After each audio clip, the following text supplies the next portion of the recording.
magluto ng kamuting kahoy. Tara na, let's go mga kabolero. Sa mga gusto dyan sumama, samahan nyo si Kabolero at pupunta tayo ng Sorsogon. Sa Sorsogon naman po tayo mag-night herping adventure. Ano-ano kayang matatagpo nating mga hayop sa malusog na kagubatan ng Sorsogon? So this is it, kaping mainit sa panapakahabang biyahe namin from 2nd District to Sorsogon.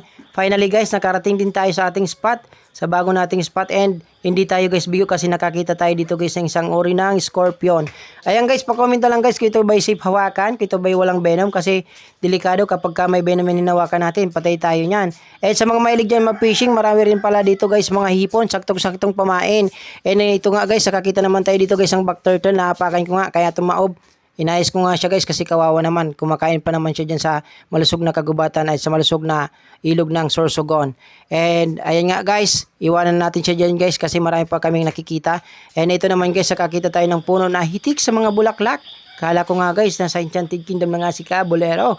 Pero hindi pa pala. Pero medyo kinikilabutan ako dyan guys sa lugar na yan.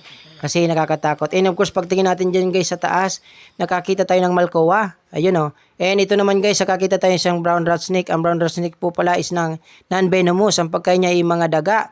Arboreal po siya. And aktibo po siya sa umaga kahit sa gabi.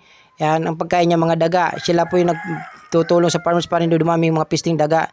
And ito naman guys, ito yung sa lahat na sikat sa isang kumpanya, lalo sa mga may mga katrabahong ganito. Naku, iwasan nyo to kasi akala nitong taong ito, akala niya pamamana na siya ng buong karyan o buong kumpanya. Kaya kung makasipsip siya sa mga amo or sa mga may-ari, grabe, akala niya hindi niya maubusan ng dugo. And ito naman guys, nakakita tayo dito ng mga suso. Siyempre, hindi ko na ito pa kakawalan, palalagpasin, kukunin ko na ito kasi masarap itong ilagay sa langka at lalagyan natin ng sili or kaya sa papaya. And finally guys, pauwi na kami kasi malapit na madaling araw. And ito pala guys yung way from Sorsogon to Mayon, Daraga.